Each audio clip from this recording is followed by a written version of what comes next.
Welcome to the Crazy Alchemist podcast, where alchemy, occultism, and strange history come alive. In 1928, a Croatian scholar named Mirko Breyer published a book about a family from Budva. He gave it the subtitle, The Novel of the Life of a Pastrovich Budva Family. Breyer chose the word novel deliberately. The story of the Zannowich family reads like fiction, and in some places it almost certainly is. The problem is figuring out which places. The father, Anton Zannowich, was a merchant and shoemaker. He lived in Budva, a small walled town on the Adriatic coast ruled by Venice since 1420. Inside the walls, people spoke Venetian dialect. Outside, in the hills, they spoke Serbian. The Ottoman border sat 20 kilometers inland. It was the kind of place where identities were layered and negotiable, where a man could be Venetian by law, Slavic by blood, and something else entirely by ambition. Anton had 8 children. Several of his sons would become some of the most accomplished fraudsters in European history. One corresponded with Voltaire, one swindled the Dutch Republic, one counterfeited Russian banknotes, and one, the youngest, grew up to become a respectable politician. The 4th child was Stefano. He was born on February 18, 1751. He would be dead at 35. Anton sent Stefano to study in Venice and Padua. This was normal for a prosperous merchant's son. Venice governed Budva, and Padua's university was one of Europe's oldest. What Stefano learned there, beyond the formal curriculum, was how aristocrats behaved, how they spoke, how they held themselves, how they expected the world to treat them. He was a polyglot from childhood, growing up between Venetian Italian and Serbian. In Padua, he added French, Latin, and polished German. He was charming, well-read, and carried himself with a confidence that made his origins invisible. By his late teens, he'd settled in Florence. He began calling himself Count Zannowich. The shoemaker's son was gone. In December 1771, Zannowich and his brother Przemysław pulled their first major scheme. The target was Henry Fiennes Pelham Clinton, the young Earl of Lincoln, 19 years old, and traveling through Italy on his grand tour. The brothers befriended him, drew him into a card game, and took him for £12,000 sterling. Przemysław traveled to London and cashed the bills of exchange. Giacomo Casanova was in Florence during this period. He watched the Zannowich brothers operate and recognized something familiar. Years later, he wrote about Przemysław, quote, "It seemed to me to see in him my portrait when I was 15 years younger," end quote. Casanova, who had run his own share of frauds, who had escaped from the Leads prison in Venice, looked at these boys from Budva and saw younger versions of himself. The difference, Casanova noted, was that he pitied them. They lacked what he called facilities, not talent, not nerve, something else, perhaps judgment about when to stop. After Florence, Zannowich made the move that defined his career. He stopped being a count and became a prince. His chosen identity was Prince Castriotto of Albania, the 11th descendant of George Castrioti Skanderbeg. This was not a random choice.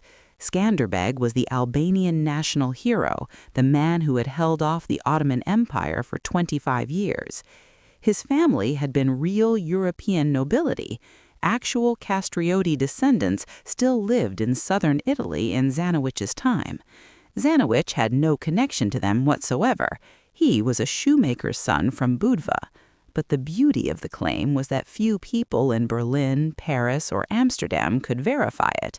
Albania was remote. The Castrioti line was obscure enough to be plausible, but prestigious enough to open doors. He had portraits made under the assumed identity. They survive today in the British Royal Collection. This is where Zannowich resists the easy category of con man. He was genuinely literate.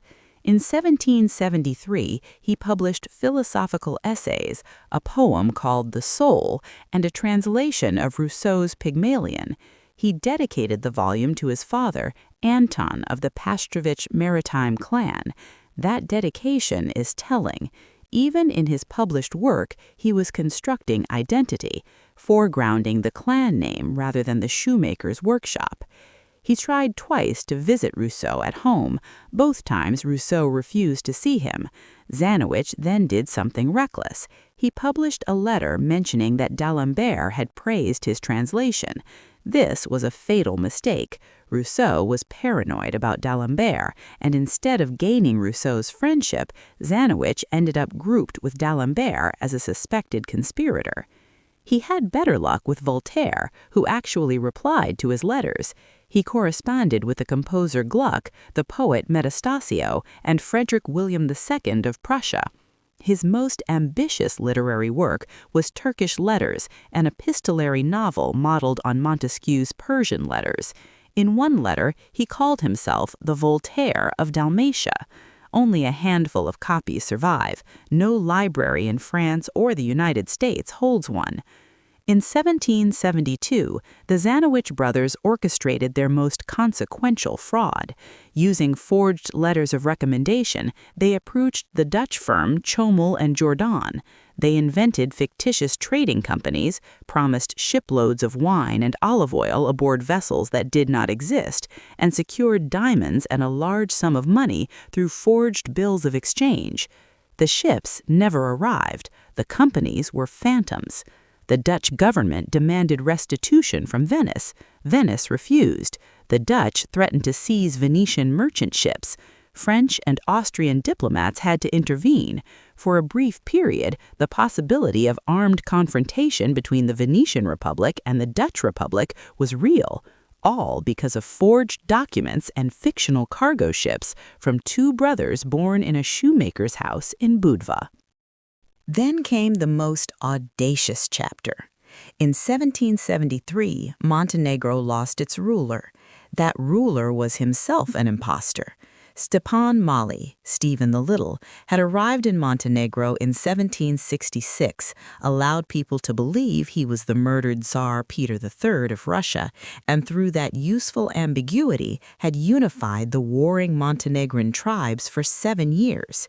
Then his servant, bribed by the Ottomans, cut his throat. Zannowich arrived in Montenegro less than 8 months later. He claimed to have been one of Stephen's generals. Some accounts say he tried to assume Stephen's identity entirely. The Montenegrins had already lived through one impostor. They knew the script. Within months, they advised him to leave. In Rome, around 1778, Zannowich met Elizabeth Chudley, the Duchess of Kingston. She was 57. He was 27. She had been convicted of bigamy by the House of Lords. He was pretending to be an Albanian prince. They were, in a sense, perfect for each other. They became lovers, had a boat built, and sailed into Kronstadt, the port of St. Petersburg. They were received at Catherine the Great's court. Stefano was not the only Zannowich brother working the courts of Europe. Przemysław was his chief partner. Marco went to Russia, became a count, and was arrested in 1783 for counterfeiting Russian banknotes. He was sent to Siberia. Catherine pardoned him in 1788, reportedly because Stefano had been flattering to the empress in his published works. The youngest brother, Miroslav, chose a different path. He became a Freemason. He opposed Venetian territorial claims over Dalmatia. In 1813, he served as Budva's delegate at the assembly that unified Montenegro and Boca. He died in 1834 at 73, a respectable citizen. The same household produced conmen and statesmen, same parents, same walled town, same view of the Adriatic. The 18th century was the golden age of the European impostor. Passports were single sheets of paper with no photograph, no date of birth, and sometimes no physical description at all. A man who spoke 4 languages, dressed well, and carried convincing letters of introduction could claim any title he wanted. The burden of proof fell on the accuser, not the claimant, because accusing a genuine prince of being a fraud was a serious social error. Budva gave Zannowich everything he needed to exploit this system. It was Venetian territory, which gave him fluency in Italian and access to Venetian networks. It was on the edge of the Ottoman world, which gave him the exotic association of Albania and Montenegro, places most Europeans could not find on a map. A man from Budva could be Venetian, Serbian, Albanian, Dalmatian, or Montenegrin, depending on who was asking. They caught him in Amsterdam on April 4, 1786. When the police interrogated him, Zannowich made contradictory statements. He declared himself to be, simultaneously, Prince of Albania, Skanderbeg, an Orthodox patriarch, General Captain of Montenegro, Count Zannowich Kranjojević, and Stefan the Little. 6 identities at once. It reads like either a breakdown or a performance, maybe both. 7 weeks later, on May 25, 1786, Stefano Zannowich died in his cell. He was 35 years old. Before his arrest, he had written something that reads like both an epitaph and a challenge. May my career end even though I am 25 years old. I will have no regrets, provided that the centuries to come speak with admiration of my ambition and my Turkish letters. He was off on the age. He was right about the centuries. If you enjoyed this story, subscribe to the channel and leave a comment with your thoughts. You can find the full written article with sources and further reading at crazyalchemist.com. If you enjoyed today's episode, make sure to visit crazyalchemist.com for more intriguing content and follow Crazy Alchemist on Instagram and Facebook to stay connected.